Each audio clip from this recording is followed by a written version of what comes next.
Hey guys, hey Tom Scar, if by any chance you are watching this, though I highly doubt it. Shortly I will be starting university, and there'll be a lot of people who don't know me, which is usually tough situations for me, because I don't do well with new people. So I'm going to start doing this top 10 series thingamajig, where I basically allow you guys to get to know me through lists of top 10 things.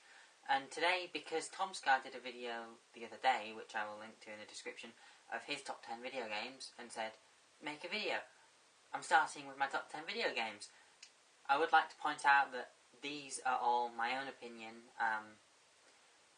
If you have other video games that you think should have made the top 10, do leave them in the comments below and I'll probably check them out sometime because I love video games. Kicking off our top 10 is Yu-Gi-Oh! Stairway to the Destined Duel on Game Boy Advance. Now this game I spent hours playing. What it allowed you to do was basically, you were given a basic deck at the start with some, you were basically given Yugi's deck, but not with everything that made Yugi's deck.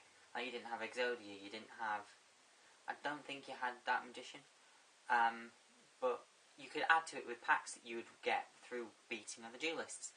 And it was effectively the Battle City era of dueling, because you had the city, you had those duelists, you had Kaiba, you had Yugi, you had Solomon for some reason, you had Mokuba, you had Mai, all those kind of duelists from that era of Yu-Gi-Oh!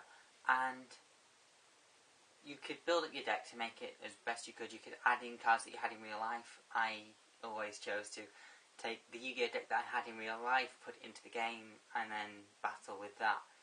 And I don't think I won many duels with that, but I did enjoy doing it. That's why it's at number 10 in my list. At number 9, a game I'm sure you all have heard of, is Simpsons Hit and Run.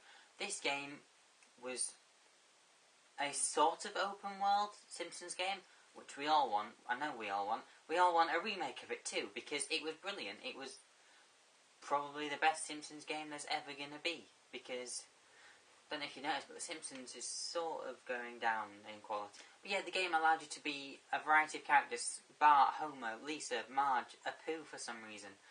And it had an interesting storyline as well. Not only did you have to play the storyline, you had races and you had other things and you had to collect stuff. It was basically everything you want in a game. Number 8 was Halo 2 on Xbox. It's the reason why I bought an Xbox, Halo 2. I'm going to say it again because I like saying the words Halo 2. Not only did it have a great soundtrack, but it also had another great storyline. And the multiplayer, I remember waking up early every morning so I could play it with my sister before we went to school. And we weren't even actually meant to go on like the Xbox or our PlayStation at that time in the morning. We weren't even meant to go on it midweek because, you know, we were 90s kids. At number 7, we have obviously Minecraft, which is sometimes considered the best game in the world. It's definitely one of the most popular, as I'm pretty sure every YouTube gamer will tell you, or at least have a video on their channel to show you, like this one on my channel. Do go check it out. I am having fun playing Minecraft on my own channel, and I'm not going to be a hypocrite about this. Yeah, it allows you to be as creative as you want. There's millions of mods that add in extra stuff to the game. You don't just have the base game.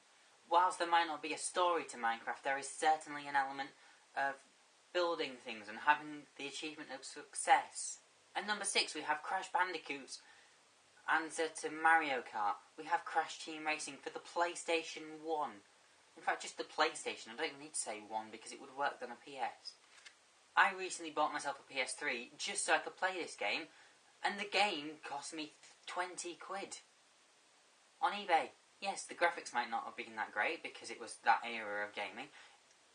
It didn't even have much of a storyline. All you did was just go through and do the races, beating bosses and jumping every time TNT went on your head.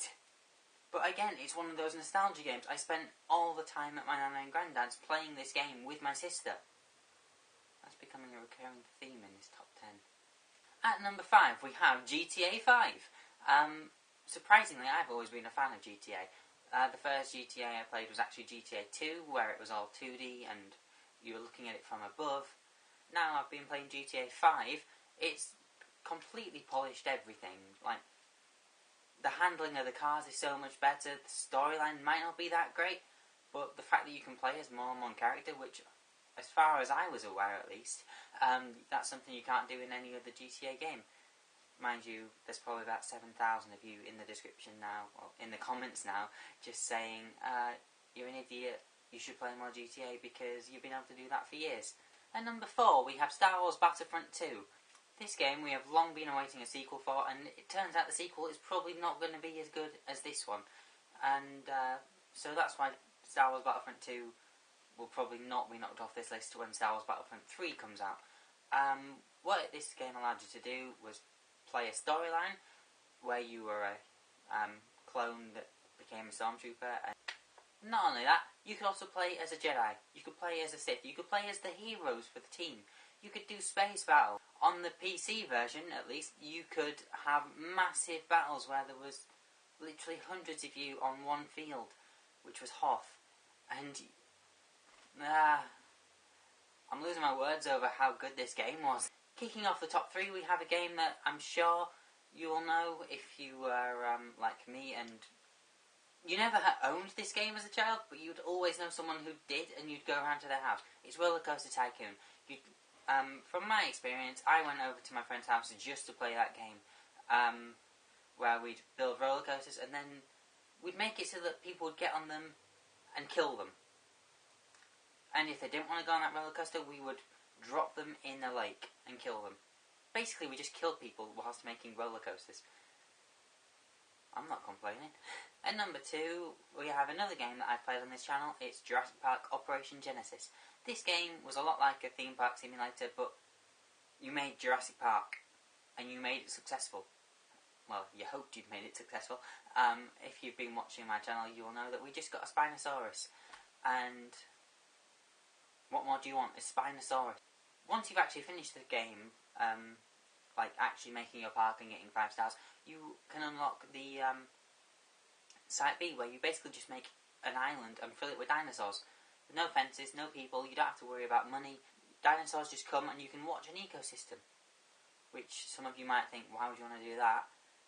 You've obviously never played Jurassic Park Operation Genesis before, and I strongly suggest you do if you can find a copy. Good luck with that, because they're incredibly rare and incredibly expensive if you do find one. At number 1 on this list, we have the very first Pokemon game I ever played, Pokemon Blue. Something I've never actually admitted to before. I sort of borrowed without asking my first copy of Pokemon. We were at a friend's house, and I had a Game Boy, but I didn't have a Pokemon, because we played Tetris in my family, apparently. Just Tetris on the Game Boy, that's it. But yeah, they weren't even my friends, they were my mum's friends. One of their kids had Pokemon Blue. They also had like every other Pokemon game at the time. So I didn't think they'd mind if I borrowed Pokemon Blue without asking. I started off with a Charmander because I wanted a Charizard, because Charizards are fucking awesome. You really don't need me to explain what Pokemon is about if you're watching this on my channel. Look. Pikachu. He's peeking at you over my shoulder. But yeah, those are my top 10 favourite games. If you think other games should be in this list, do comment them below. I probably will check them out at some point, because what else have I got to do? If you have any more suggestions as to what I should do a top 10 list of, do leave it in the comments as well, because then I know what I can make. And also, if you have enjoyed this video and would like to see more top 10, or more videos like this on my channel, give it a thumbs up so I know that you want it. And subscribe as well, because I'm close to 200 now, and in 2 weeks it's my birthday, and I want it to be 200 subscribers. Is that too much to ask? This week's comment of the week, which actually comes from 2 weeks ago, ironically, because I didn't make a video last week, is Rachel Linden with, "This is 221% accurate." And if you've watched my Phantoms IRL video, you know exactly what she's referencing. Anyway guys, I hope you've enjoyed it. Adios. Bye.